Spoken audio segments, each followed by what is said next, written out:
Hi, welcome to the Gear Garage. My name is Zach, and this is my little show about whitewater things. In today's episode, I want to talk about how whitewater paddlers can be involved in river conservation. This is just my opinion. I could be wrong here.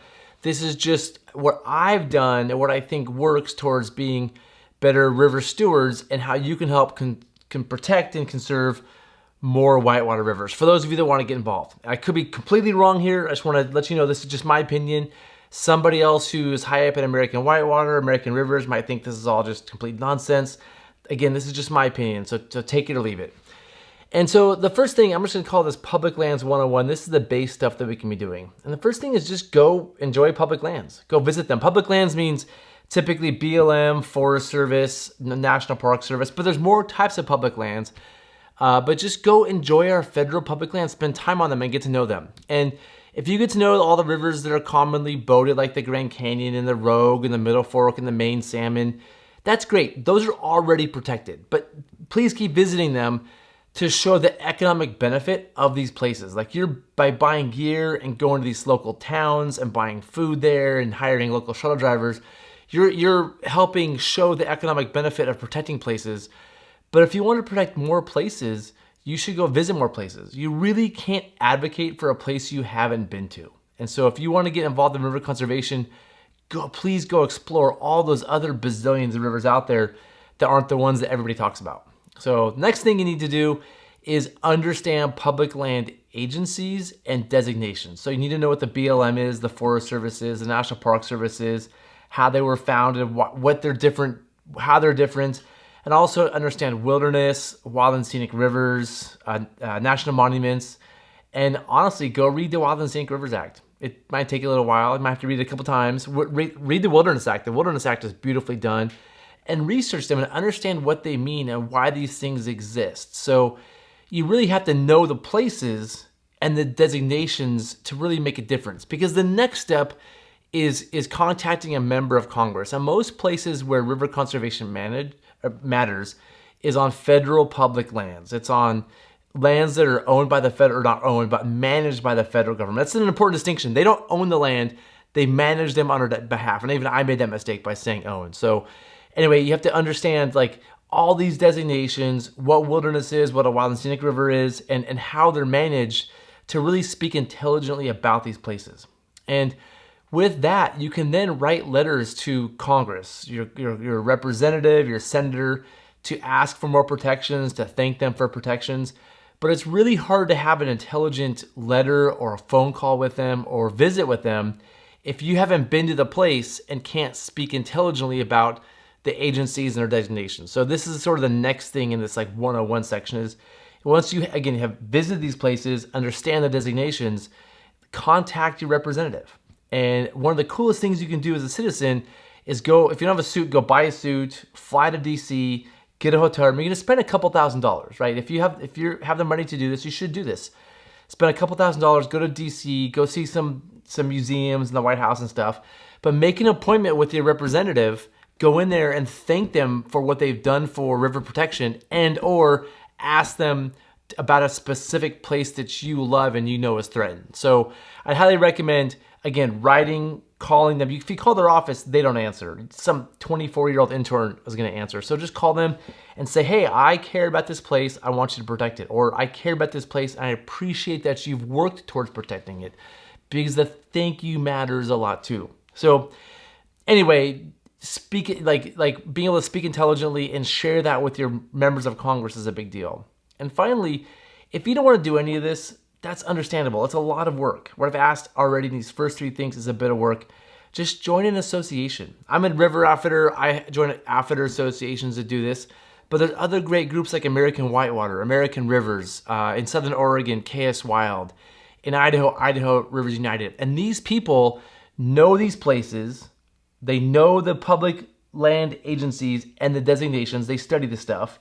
And they constantly contact their members of Congress. So if you can't do 1, 2, and 3, by simply joining an organization, you're doing a lot. You're doing a lot to help. And by giving them money, you're really helping them. And I just want to shout out really quick American Whitewater, which is a particularly effective organization, not only in terms of getting us access to rivers, but in terms of river conservation. So if you wanted to support one in particular, as a paddler, you should be a member of American Whitewater because you're giving them your voice. You're basically saying, I don't want to do this stuff. I'm going to be a member.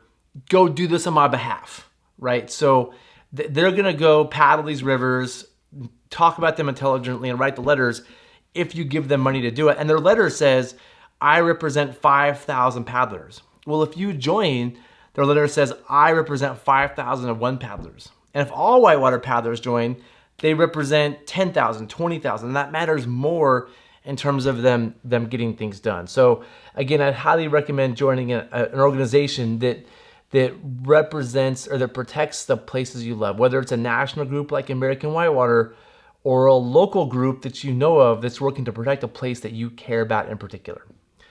So that's 101. This is the basic stuff.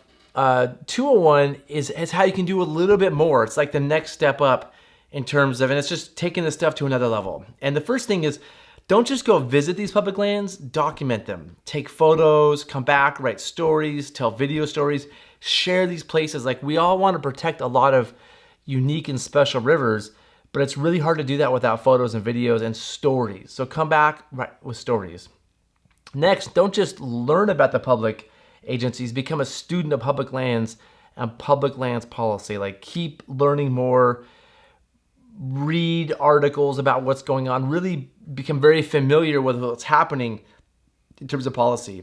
And the next thing is, a lot of you can develop a relationship with your senator representative. You can do that by writing op-eds, letters to the editor. You can become a known entity by visiting them in DC, writing them many letters. So instead of just clicking on a thing on Facebook and saying, save this, write them a handwritten note, send them photos. When you come to go to DC, bring them photos. Like, develop some sort of relationship so that they know that what you're doing, that you care about a place and you have tangible things you can say about these places you want protected. And then finally, be active in these associations. Don't just join American Whitewater.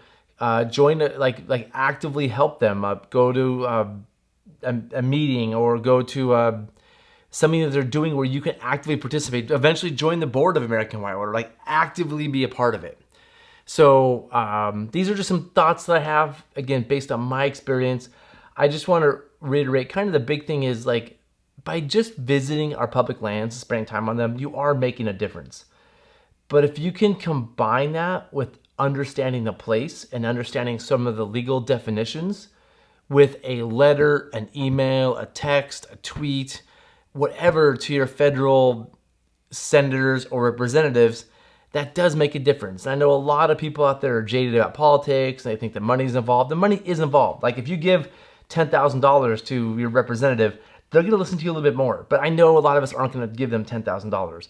But a lot of phone calls, a lot of emails, well-written letters make up for that. And it really does make a difference when citizens like us who know about these places and can speak intelligently about them ask for them to protect these places. So that's it for this episode. A lot of you out there know way more about this than I do. I really hope that in the comments you can add more that people can do. If you have questions, let me know. I'll do my best to answer them.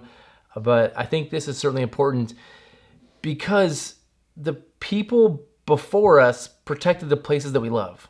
There would be no Middle Fork of the Salmon, no Rogue River, no Grand Canyon if the people before us hadn't fought these battles to protect these places. And we have a sort of a duty to kind of keep that going based on what these people have done before us. And and just as an aside, I really have traveled the world looking for the next Middle Fork of the Salmon, looking for some other amazing river trip. And I paddled some cool places, but nowhere beats the Western United States. And the reason is, we have a Wilderness Act and we have a Wild and Scenic Rivers Act. And the people before us have applied those acts to our public lands. There aren't public lands in the rest of the world. There's private ownership of these places. And there are some national parks and things. But all of these rivers that were like the Middle Fork of the Salmon and the Rogue in other countries have been developed. And we're lucky that we have set these places aside for future generations. Other people before us have done this for us. Like, other people in the 40s, 20s, 50s, whatever, they set these places aside for future generations. If you read the Wild and Scenic Rivers Act, you read the Wilderness Act, you read the stuff, they did this for us. We're benefiting from it. And so I feel that we now have an obligation as people to take advantage of this and float down these rivers, these amazing places that those of us on the West Coast have, we have a sort of obligation to keep the ball rolling, keep them protected, and find the other few places that are equally special and protect them and set them aside. So that's it for this episode. Thanks for joining me, and yeah, see you next one. Thank you.